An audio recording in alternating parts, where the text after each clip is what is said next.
From UFOs to psychic powers and government conspiracies, history is riddled with unexplained events. You can turn back now or learn the stuff they don't want you to know. A production of iHeartRadio.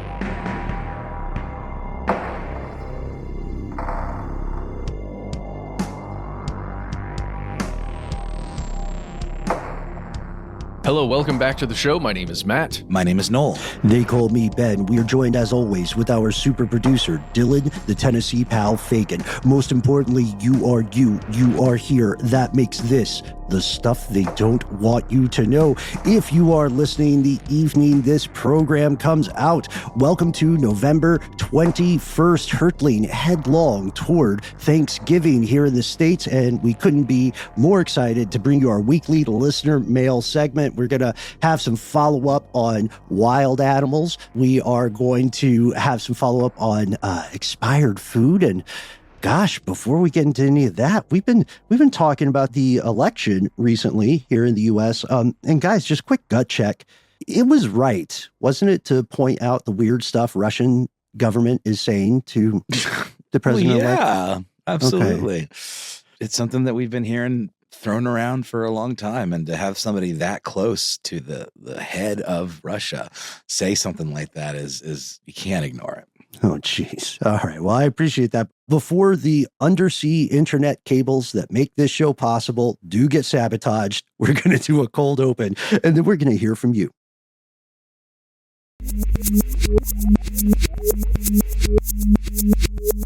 And we've returned with our first piece of listener mail today, coming to us from Bones. Ben, you set it up perfectly. This is pertaining to the 2024 presidential election. And let's just jump right in. Bones here. I've been on TikTok lately trying to be skeptical, and I keep running into stories about Elon Musk's company Starlink being used to keep ballot machines connected to Wi-Fi. Conflict of interest, which is combined with several other factors to make some liberals think something is afoot. The evidence I've seen includes aforementioned Starlink connection, Elon Musk saying in an interview that he's effed if Trump loses, and joking about how much prison time he would receive. Trump allegedly being in touch with a government official in Georgia, not your home state, the European nation. Trump appearing to discourage his voters from voting, telling them, quote, he doesn't need votes, we have the votes. Don't bother with voting, we don't need votes. Found on NBC clip addressing this. Democratic officials seemingly hinting to not give up hope yet. Scores of alleged Democrat voters saying they checked the online status of their votes only to find a message telling them to register to vote. This was people who were registered and had voted early in some cases, or that they hadn't voted, or that their vote was still pending, and people were putting this together with a supposedly low Democratic voter turnout. I don't know. As much as it would make me feel better to believe that Trump, with Musk's help and pressure from Putin, stole the election, every accusation is a confession or whatever, I also don't want to fall victim to a lot of the same cycles and theories that prompted the January 6th insurrection of 2021. If we are sore losers, we're just as bad as the people we've tried to condemn. Also, Kamala's campaign only ran for about 100 days. The American people didn't get a chance to choose her as our Democratic candidate, and I've seen some perspectives discussing why her campaign strategies didn't work on conservatives, so I feel conflicted. I know it's still early since it's only been 7 days at the time of this writing, but I wanted to see if you guys had any input or could maybe do any deeper digging into any of these theories to disprove or maybe even prove them. Looking forward to your insight and trying to remain neutral and undecided on how to react. Again, as much as it might make me feel better to believe it was rigged, this may just be the way we are as a country, in which case we have a lot of reevaluating to do. I hope you guys are having a nice day and week, and I hope this is something you'll be willing to touch on. You guys are awesome and have helped me a lot this past week with your level-headed, rational conversations and cheerful banter. Keep on slaying. Feel free to read some or all of this on the air. I know it's long, but either way, thanks for your time. Love, Bones. Guys, right off the rip, I just want to point to a really pretty cool piece that I found on Wired that I think we've all taken a look at. And that election denial conspiracy theories are exploding on X. This time they're coming from the left. Conspiracy theories about missing votes, which are not in fact missing, and something being, quote, not right, are being spread widely on X in the wake of Donald Trump's election victory. from that, I just want to pull a couple of quotes from this piece because I think it sums up kind of this whole conundrum perfectly. One of them comes from a former Biden administration disinformation czar, who is now the CEO of the American Sunlight Project, Nina Jankowicz, who had this to say. It doesn't matter whether baseless allegations about voting irregularities come from the right or the left. The impact on our system of these lies is the same. People will end up trusting the infrastructure of democracy less, setting us up for more disinformation and disengagement. These drop-offs in trust take decades to undo. Take a look at countries in Eastern Europe that have been attempting to rebuild trust in the system since the 90s. We should all be wary of these allegations, no matter their source. And honestly, this is kind of how I look at all of this, because it seems like the same kind of tired, sore losery kind of disinformation commiseration. How could it possibly be that just the Democrats got it wrong? They were campaigning on the wrong stuff. And yes, of course, a lot of the Trump campaign's rhetoric and policy suggestions are mega divisive, and some would call dangerous and scary. But it would seem that the big takeaway of the day by many, as evidenced by the voter turnout and the election maps, was things like the economy, things like people living in middle America who do not feel like their lot in lives have improved, what policy wonks might call a referendum on liberal politics and do-nothingism, and I hope I've made this clear. I am not a fan of either side of the political divide. I find politics, especially at this level, to be a nasty business. And I really don't have very much love or trust in very many people that take their political careers to this kind of level, this kind of arena.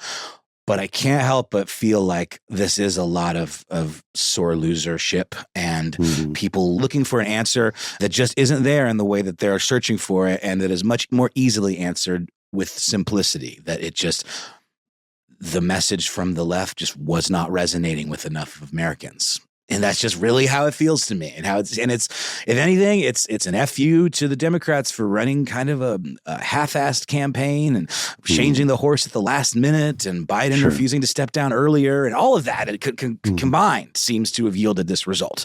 It's a very unsuccessful center-right party. Bones, I'd like to respond to Noel's questions by first thanking you so much for taking the time to write and list off some of the evidence that you're seeing, and you're listening at it quite objectively. One note we would have there is that bit confusing. President-elect Donald Trump did contact an official, Ben Raffensperger, in the U.S. state of Georgia, I think around 2020, looking for 11,760 or 780 votes. That's for sure.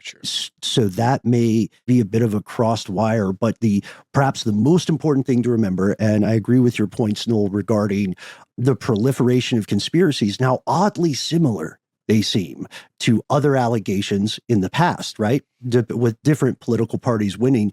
I want to draw attention to an episode we did years ago, which I would typify as a sleeper hit. It's about the foundations of geopolitics, which is one of the guiding Bibles for Russian disinformation and for the larger aim, you could say, of the Putin regime. The foundations of geopolitics teaches us that the goal of disinformation from foreign powers, as applied to the domestic U.S., is not necessarily to champion one party or one cause over another. It's to foment discord, to divide people as much as possible, such that you're promoting isolationism on the behalf of the United States. And we already see that beginning to emerge. So if you already have, and this is a question, I'm not saying this is definitely true, if you already have a very successful disinfo apparatus, you're not going to just turn it off because an election cycle moved. You're just going to, it's like how you have a thermostat and sometimes you switch it to heat, sometimes you switch it to cold. That's what's happening. The engine, the HVAC, is still very much running. And that's part of why we're seeing I would argue, that's part of why we're seeing the proliferation of election conspiracy theories that, your note, Noel, are by beat very similar to what was alleged previously. Now the teams have just switched. Yeah, and I'm not trying to be dismissive to anybody. I mean, certainly we do have questions about these kinds of disinformation campaigns that Russia is helping run. To what degree these influenced the actual outcome of the election, I'm not 100% sure. It does feel to me that a lot of folks that aren't very up on politics, particularly, they voted for the person that they thought was more likely to create a change. Whether they were reached by disinformation campaigns, I can't speak to that. And Ben, I know that you feel maybe a little more strongly that these campaigns, these disinfo campaigns, had a much more substantial effect on the outcome of this election. What are you thinking, Matt? Okay, so I've got just two specific things on here. The first one is, did you guys see Bill Burr host Saturday Night Live on November 9th? So last Saturday? Yeah, I did not see. I was aware that it happened with McGee. Well, yeah, he kind of filled in for the Dave Chappelle role over the past 8 years, right? 100%. Right after an election, Dave Chappelle would go on, and at least from what I've read in the creator Lorne Michaels' view, it's somebody who can bring everybody together, right? No matter how you felt after an election. Sure. Bill Burr, similar figure, actually, similar in when he came up in comedy and some of the things he talks about and how he unites people. He wrote for the Dave Chappelle show. Exactly. And he was on it several times in hilarious sketches. Yeah. But he came on and made a really salient point that made me want to talk to you guys about it. And thank you, Bones, for getting us here to this spot. He was mentioning that this campaign has felt like it's gone on forever. And he was questioning whether there was a single person who actually decided who they were going to vote for, like an actual undecided voter. Right. The mythical unicorn. Mm-hmm. Yeah. Because he was saying basically everyone knew who they were going to vote for before either of the major campaigns even started. Yeah. And then all of this money gets generated through donors, right? And through these mechanisms where millions and millions and millions of dollars are generated. And for what? To create basically video ads and audio ads and print ads, and to send teams across the country doing things and concerts, events, spots on SNL. Yes. Exactly. Where one of the candidates shows up and then another candidate is like brutally ridiculed the whole time, which is a really interesting other thing I wanted to talk to you guys about. Like just this idea of the perceived imbalance maybe that exists out there for someone who's just in the world watching what would be considered mainstream media, where there does seem like there's a bias, right? And just how does that perceived bias then affect somebody and how they almost want to fight against that thing that is the bias? Well, I just think that, I mean, the idea of liberals and the left or whatever has just become synonymous with this sort of out of touch coastal elite, kind of academic, perspective that I think is a massive turnoff to a lot of like working class Americans and otherwise, I mean, not even whatever. I think just a lot of people that are just tired of being soapboxed at, or these sort of platitudes. Talked down to. Thank you. That's the big part. And I'm excited you guys are bringing this up. And Bones, I can't thank you enough. One other aspect of this that is often, I think, missed in terms of the false equivalency or the false dichotomy of choices offered is that there is no, yes, the U.S. is a representative democracy, but it's sort of antiquated in several structural levels, including the Electoral College, including the fact that there is only a Highlander winner-take-all system. It's very difficult, therefore, to build coalitions. The system is built to distribute poison pills to any viable third party. And I would also propose the following thing, which is a painful thing to admit because it's going to touch all of us listening tonight. Often, when people are what would be called, in a term I think is somewhat condescending, low information voters, often when people are making a decision on whom to vote for in the presidential election or in any election, they're reacting to what we would call social currency. You want to gain approval and you want to gain prominence in your tribe or in your social sphere. So there are a lot of people who couldn't give a tinker's damn about politics past a certain point. Yes. But what they do give a damn about, even beyond a tinker's damn, they do give a damn about fitting in to their local everyday interactions. Their church, their golf club, whatever it might be. Gaining the approval of the peers within their Dunbar number sphere.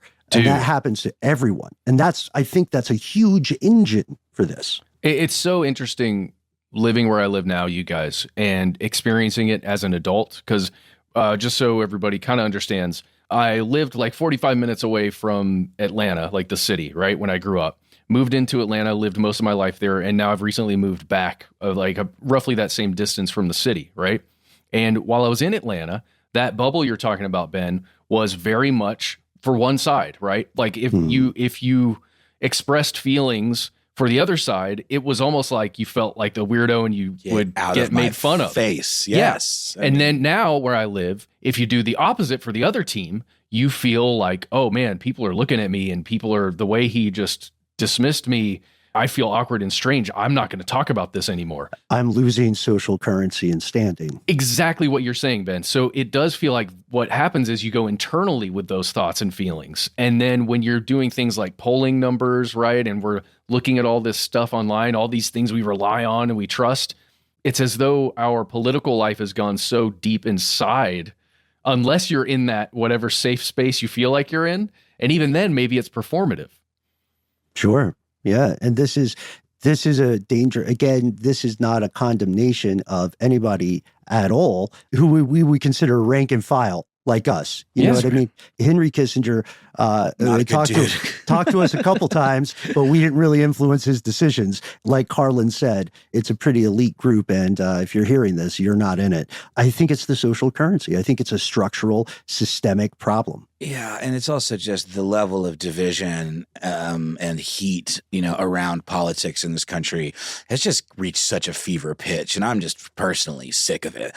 And I want to say this too, the right have some issues with their policies and the way their attitudes towards women and their attitudes towards the trans community and the LGBTQ community, and I have major problems and concerns with that stuff, but also I don't even know they believe half the stuff that they're talking about. I think they're trying to be divisive, and create that discord and appeal to the baser nature of certain parts of their base. And I don't necessarily think that the left are any more have moral high ground, some imagined moral high ground. I think a lot of what they do is performative too. Foundations of geopolitics. I mean, 100%. And it just makes me crazy. All of it, both sides.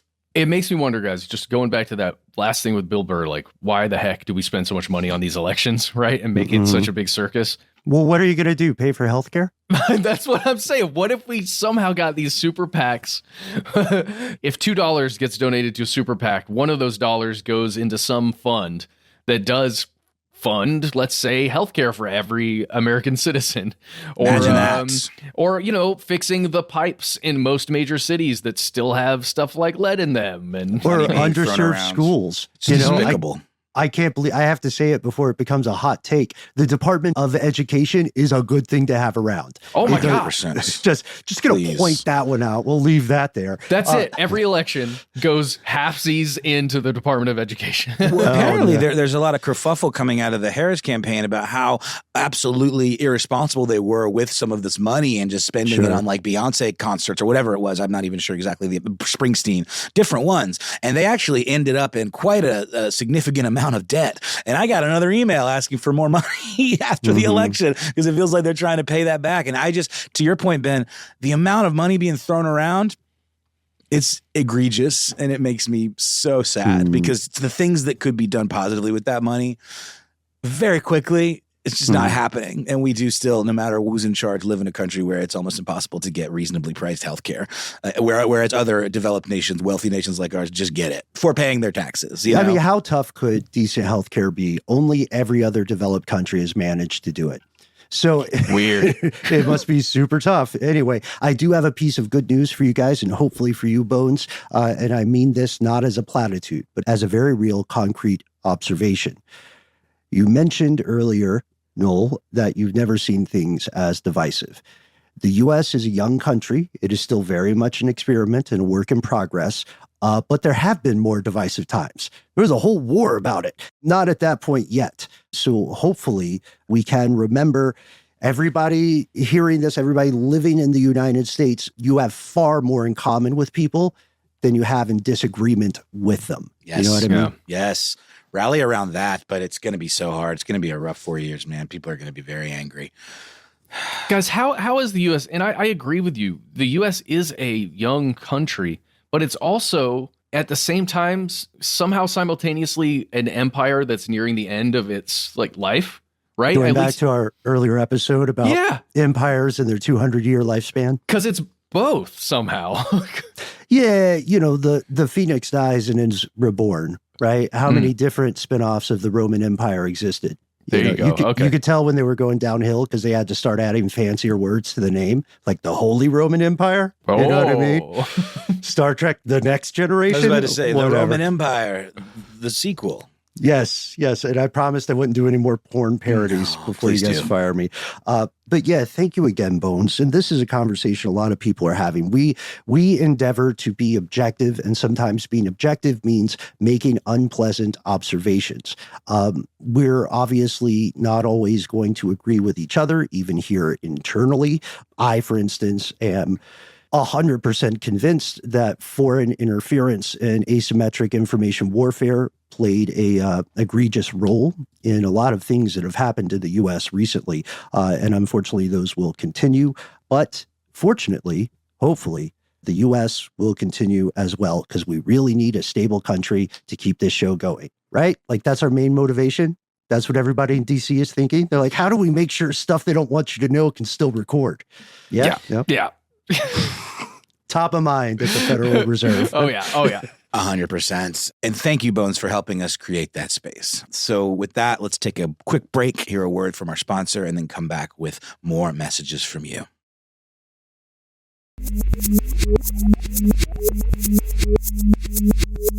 And we've returned, and we're jumping to the phone lines to hear a message from old Michaela. Hey, guys. This is old Michaela from Arkansas. Oh, yeah.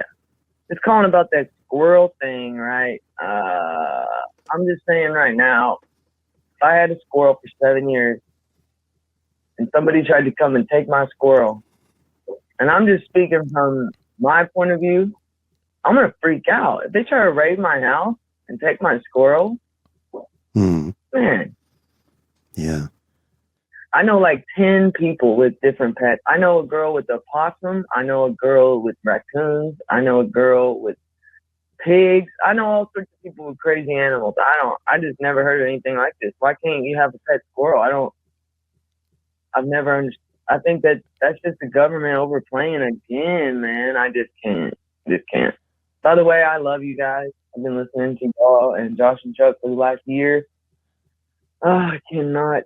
I just want y'all to post every day because I'm just always bored. Okay. We're going to pause it right there. Michaela has more to the message, but just first of all, guys, love that reaction. Somebody tries to come into my house and take my squirrel? I heard the italics. Thank you, old Michaela. Pry my squirrel from my cold, dead fingers, Man. And we talked in the episode where we discussed Peanut, Noel, we talked a little bit about why you can't have a squirrel, or at least the reasoning behind the raid, right? We also talked a lot about how there were some suspicious circumstances that did make this feel like government overreach, and the targeting of an individual who was also had a pretty high profile in the world of internet adult content. Exactly. Did we go over some of the other like wild animals that may be kept as pets? I don't believe so. It goes I think it's a great state by state. It does go state by state, and the squirrel thing is really interesting. I think maybe we pulled up the official map. There's a map on World Population Review. I think we talked about that. How like here in Georgia, it's illegal to own a squirrel, but in Florida, it is totally legal. In Arkansas, it is legal to own a squirrel, but not in Kentucky. So just go a little bit further, maybe cross over a river, and now you can't own a squirrel. Yeah. Also, you'll run into concurrent policies regarding what are called exotic animals. That would often be the non-domesticated animals. We talked a little bit about a tame animal versus a domesticated animal. Right. Most animals are wild, I would say, including the human ones. But the domesticated animals are a very small subset of the natural world. It's a fascinating story, but you can have, to your point, pretty much anything that is not considered a domesticated animal is considered an exotic animal. And you have to go state by state. There's a great, you said Worldometer. I think also Forbes had a pretty surprisingly good article on state by state restrictions there. So sorry to everybody in, let's see, Delaware. Sorry, Delaware. The laws are kind of stringent for you guys. Well, check this out. Michaela mentioned raccoons, right? In the message, yes. I know somebody who owns a raccoon. Well, you can own a raccoon in Arkansas, which is good to know. Arkansas. Delaware, Florida, Indiana, Michigan, Nebraska, Oklahoma, Pennsylvania, Rhode Island, South Carolina, Texas, Wisconsin, and Wyoming. And raccoons seem awesome.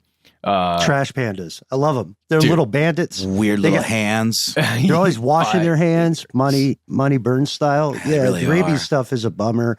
We got several great pieces of correspondence about the importance of rabies, which we will probably have to wait till next week to get to.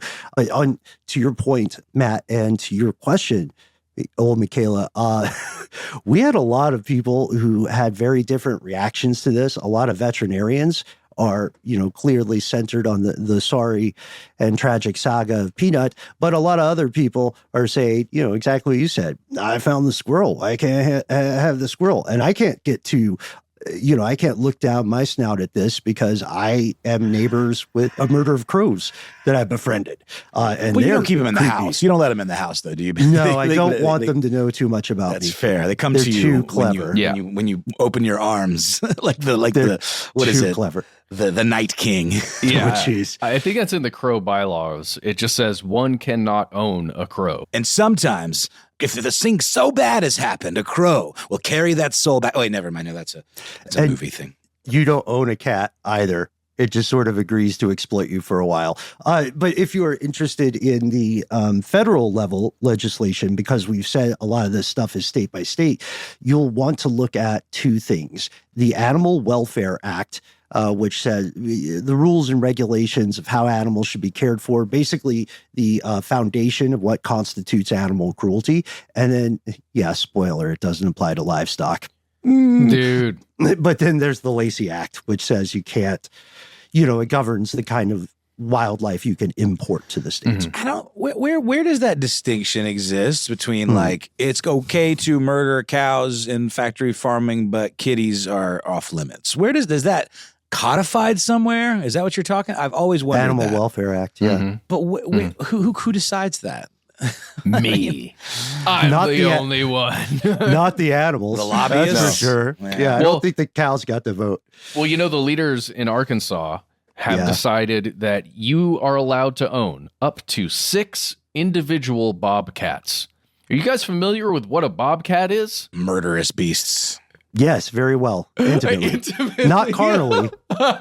Just very well acquainted. Did you get pounced upon, Ben? Had some encounters, yeah. Okay, fair enough. Well, I know they will F you up, that's for sure. Yeah. Well, if a bobcat is messing with you, you've done something wrong. We're not talking about Bobcat Goldthwait here. This is very different. No, I trust him. If I was in an argument, if somebody told me that Bobcat Goldthwait did something terrible to them, my next question would be, what did you do to Bob? You know what I mean?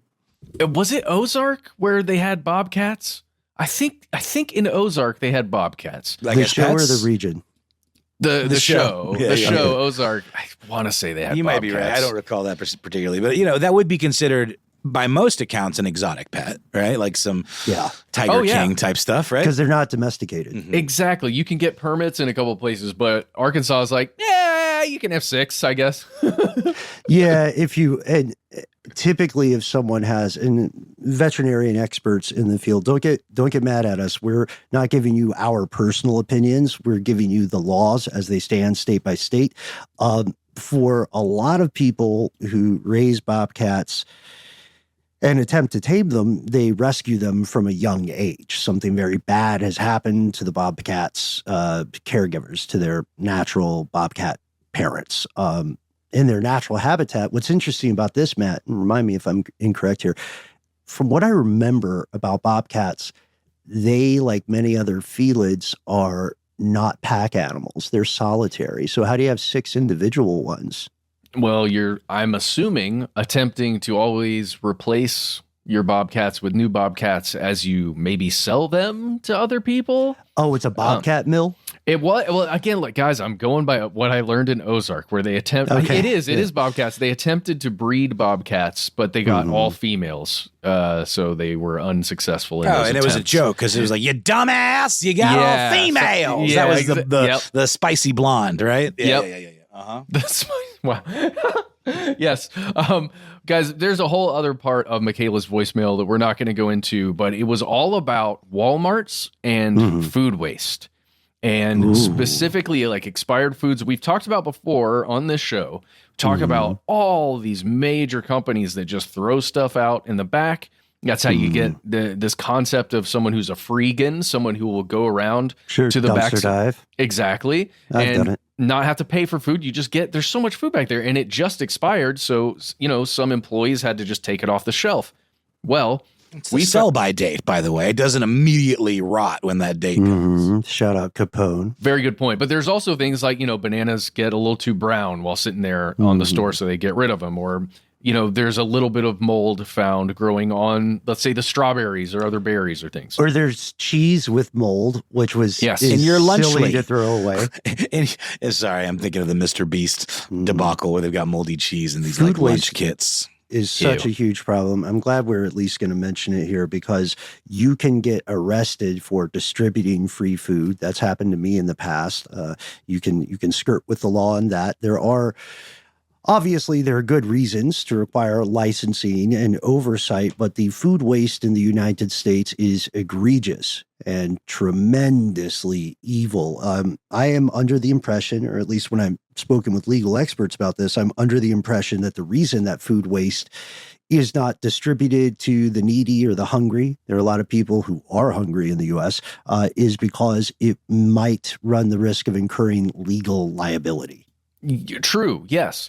But if you're a behemoth like Walmart, which old Michaela goes into extensively, you can donate. You can set up a pretty extensive donation program for certain types, like categories of food, which they do, which weirdly, props to Walmart. I'm reading in Axios about, and it's from Northwest Arkansas. So like this is directly applicable, maybe, or at least closely applicable to Michaela's experience. They are not only donating a lot of food, they've put these pretty cool new machines into their system where all of the food waste goes out through this machine that then gets, it separates the packaging. It says 97% of the packaging gets separated from other foods, or the actual food product.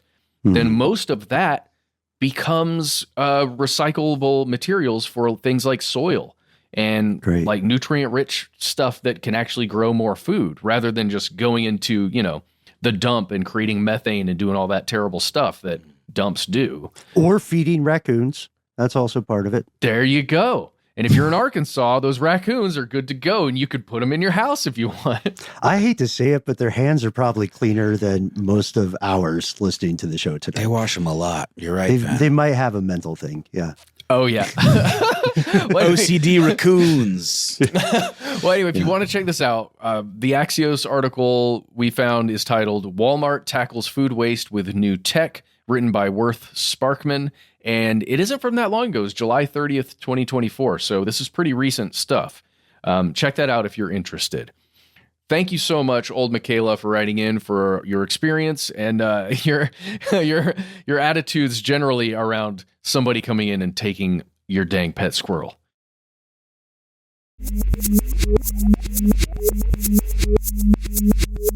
And we've returned for one more piece of listener mail. We've had a fascinating correspondence, a lot of response to our stories about how human animals encounter other animals, especially the ones that are not considered domestic.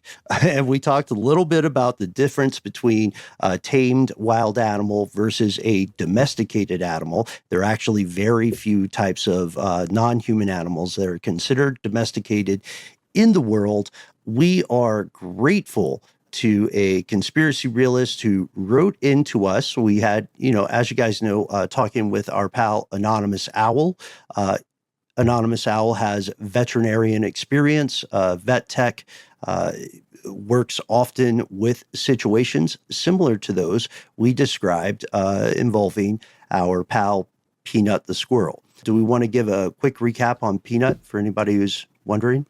Just that it was essentially a rescue squirrel that a gentleman living in upstate New York had in his home. Apparently a neighbor or some looky-loo reported this squirrel, and then a department that deals with wild animals essentially came in, conducted a raid on the home wherein they confiscated Peanut the Squirrel and Fred the Raccoon, and ultimately euthanized them both while testing for rabies, because that is apparently the only way that you can test for that.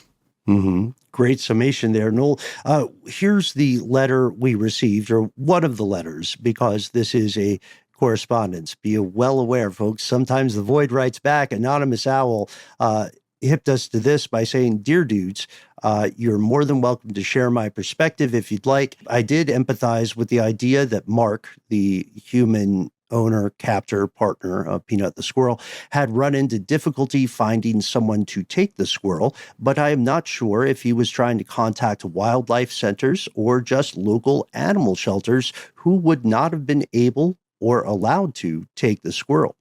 And Anonymous Owl continues. Again, we're taking excerpts from multiple pieces or passages of correspondence. Anonymous Owl says, "Where I am, the closest wildlife rehabilitation center is at least 50 miles from me. I took a turtle there once, which I found on the road with a broken shell. Side note, turtles are extremely territorial, and if you take one to be rehabilitated, they ask you to come back and drop it off in close proximity to where you found it. Otherwise, it will try to get back there, and that can be quite dangerous." So a little bit of myth busting around turtles. I didn't know turtles are territorial. No, I didn't know that either. Yes, I remember snapping turtles. There's some, FAFO type animals.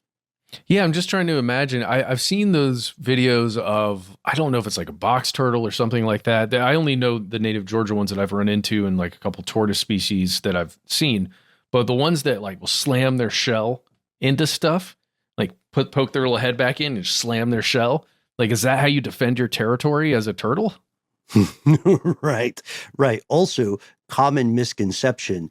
That is not just dumb exoskeleton on a turtle's body. They are able to feel impact or attack on their shells. So be kind to turtles. We also asked Anonymous Owl whether they would be interested in providing, quote, a brief step-by-step process on how the average human should proceed when encountering an injured animal in the wild. And oof, we got a good guide. Here we go. Injured wild animals. Number 1, if you encounter an injured wild animal, the first thing you should do is contact your state's Department of Natural Resources, not a shelter. Chances are, Anonymous Owl says, they can direct you to a wildlife rescue or rehabilitation center. Here in Maryland, it is Wildlife Services, which has a toll-free number. Anonymous Owl also mentions that as much as PETA can be a controversial organization, it does provide a state-by-state resource list of contacts to make when you find a wild animal. And we'll round robin this because it's a bit long, but it is important for all of us listening. Number 1 continues, do not try to take the animal anywhere on your own. As we know, there is an ever-growing number of pathogens that can jump from animal to human, aka zoonotic, and can cause all kinds of havoc. Depending upon the type of injury, you could end up causing more harm than help. Much like trying to move someone if you don't know they have a broken spine, etc. And then also, of course, the all caps note, the risk of rabies is always present in a mammal, in a wild mammal. So if you see a mammal acting in an anomalous way, we're summarizing here, unusual behavior can be a sign of rabies or chronic wasting disease. Contact your state's wildlife department. Let's go to number 2, if someone can hop on the steering wheel for this. What do we do with orphaned animals? Number 2, orphaned animals. If you find an orphaned animal, always keep in mind that unlike dogs and cats, many wild animals can survive without a parent mere days after being born. Squirrels can survive on their own at 10 days old. Again, the best thing to do is to contact a wildlife rehabilitation center. They will let you know how best to handle the situation. They may tell you to put the animal in a box with a heating pad if it is cold, etc. All caps here, guys. It is a myth that the smell of a human will cause the parents to abandon the baby. Also, not all orphans are orphaned. Rabbits leave their babies alone for long periods of time throughout the day and come back to nurse them. Baby owls on the ground can sometimes be fine because owls learn to climb trees before they can fly. Did not know any of that. Ooh, side note, speaking of stereotypes about flying creatures, guys, I just learned, Anonymous Owl, I also just learned, you probably already knew this, vampire bats can run. They can run on the ground super fast. No, do not say this. Do not say this. Wait, Ted. So, if your ankles are not safe. Your ankles aren't safe. They're going to get them. They're running at you and biting at your ankles. So you knock one out while it's flying. You just slap it away and you're like, hey, don't worry. I got this. We're going to make it to the temple before the eclipse. Make sure to turn around because they might be skittering, scattering, skip-a-dooping towards you. There's a third point, though, on this scale. Moving on to Anonymous Owl's number 3 here. Here we go. Never feed wildlife. If wild animals are regularly fed by humans, they will lose their fear of humans, which may sound like a Disney movie, yay, until it gets them hit by a car, shot by a hunter, or poisoned or killed due to being a nuisance. Not to mention, if they can carry rabies, they can be seen as a threat and killed. Even birds, once you begin feeding them, you need to continue because they teach their young to come to you instead of finding food in the wild, and if you stop, they do not know how to find food on their own. That's horrifying. Yeah. That's horrifying.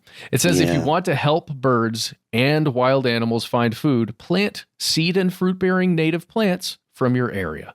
Boom. Beautiful. Okay. Now that sounds nice. And I think I believe you, Anonymous Owl. But what of this bird feeding industry that we've created as humans? Oh yes. Classic human. Also, we had an excellent exchange of thoughts regarding corvidae in particular, magpies, jackdaws, ravens, crows, and an Anonymous Owl gave us some great advice with that, some great insight, just saying, look, feed them, but you're right. Don't let them in your house.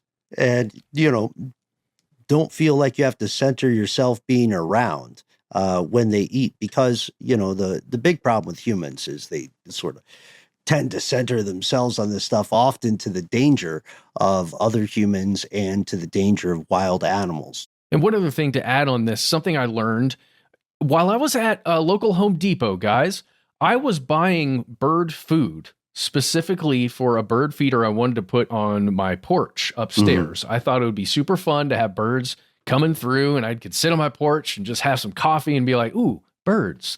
Because I actually really like birds flying around. Who doesn't? No, thank you. Oh, that guy. A very kind older gentleman, as I was going to check out with this huge thing of bird feed, said, oh, don't do that. All you'll get is snakes. And I went, what? What are you talking about? And he said, I'm serious. If you start feeding birds, especially on your house, in your porch, you are going to get nothing but snakes. And I was like, no way. I'm just picturing Dana Carvey's Joe Biden right now. Hold on a second. I'm serious right now. I'm for real. Yeah. And guess what? Yeah. But he was very serious and adamant. And he was like, I mean, you do you, but you have kids? And I was like, yeah, I have a kid. And he goes, don't do it. Don't do it. So I got warned off. Then I looked it up, and sure enough, because of in the backyard, there's like a little creek and some, wild area. He was like, no, the snakes, he was right. The snakes would be joining me. They'll find it. You sure will. And that being said, I don't know, I've mentioned on the show a few times how I can often fall victim to cleverly targeted Instagram ads. Bought more than a few ridiculous items from that, but also some good things. But I did see an ad the other day for a bird feeder with a camera in it that you can link up to your phone so you can like watch your little feathered friends, frolicking around on the bird feeder. Shoot. You could start a TikTok off that thing. You'd be a millionaire in 6 months. Bird cam. Yeah. And this would definitely show Anonymous Al that we're listening to those concerns. Sorry, Anonymous Al. That's great. So the last point you make, Anonymous Al, which again is of great value to all of us tonight, gathered around the fire of the dark. Number 4, become an ally. Anonymous Al, you say you can carve off a section of your yard if you live in a rural area and stop mowing it. Toss bird seed, other seed into the grass, leave it alone. You'll also be providing a safe space for animals like rabbits, deer, etc. to bed down for the night, and a safe place for insects like butterflies and mantis to mate, lay eggs, pupate, etc. If you have, and you anticipated our question here, Anonymous Owl, if you have an HOA, a homeowners association, this may be harder, but you can create a flower bed of native plants, which are usually drought resistant, so bonus. You will not only provide natural food that is not directly associated with human presence, but also something with which animals can associate with their natural habitat. Also followed by saying, of course, if you have the opportunity or the inclination, donate to your local wildlife rehabilitation centers. These generally do not receive any federal or state funding. They need food, they need funds, they need care, they need staff. They also may accept volunteers, though heads up, not aiming this at any particular conspiracy realist. If you do volunteer at a wildlife rehabilitation center, they may require you to have a rabies vaccine.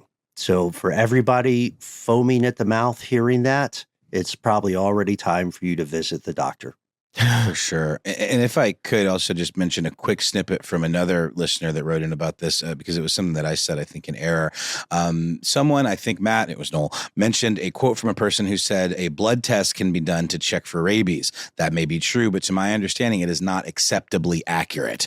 The only reliable way to test for rabies is to test the brain tissue. So I just wanted to put that out there because I did think it was something that was, I think, in an editorial piece that I brought, where someone, I believe a colleague of the writer of the piece, said that this could be done without destroying the animal. But apparently that is not a reliable thing. And rabies is a big deal. And apparently, too, even if you release a squirrel like this in the wild, if it's imprinted on a human and it does get rabies, it will come back a lot of times, which can then cause this, spreading of this very deadly disease. Just to add on to that, a listener called in with a voicemail specifically talking about that. And yes, it is specific brain tissue that has to be tested. To be examined. Yeah. To the detriment of the animal's survival, unfortunately. Yeah. That's correct. And again, going back to our last part of this listener mail segment, thank you so much, Anonymous Al. We asked you for a step-by-step guide for everyone who has encountered a wild animal, has been fortunate enough to do that. And for a lot of people listening tonight, you run into an injured creature.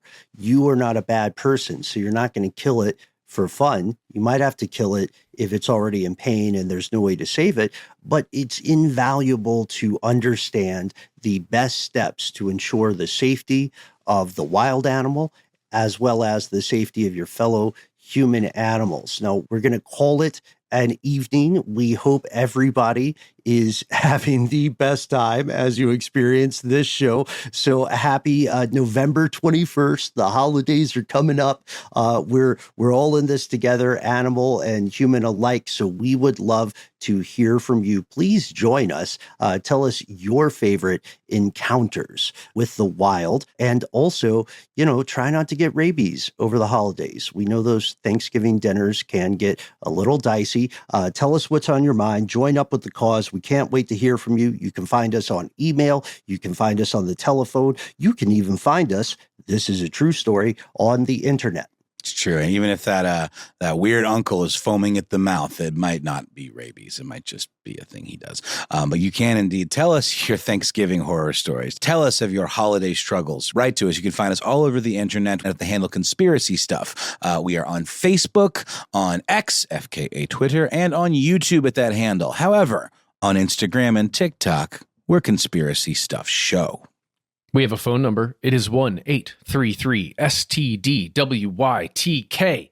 When you call in, give yourself a cool nickname and let us know in that message if we can use your name and message on the air in one of these listener mail episodes. If you've got more to say than can fit in a 3-minute voicemail, why not instead send us a good old-fashioned email? We are the entities that read every single piece of correspondence we receive. Be well aware yet unafraid. Sometimes the void writes back. We're grateful for every piece of correspondence because these listener mail segments often inform episodes we do in the future. Please stay tuned. We have more on the way. Check out our episode, a 2-part series on the troubled border of Myanmar. What do you mean by that? You might be saying. We'll tell you all about it, and we'd love to hear more from you. Join us out here in the dark. Conspiracy at iHeartRadio.com.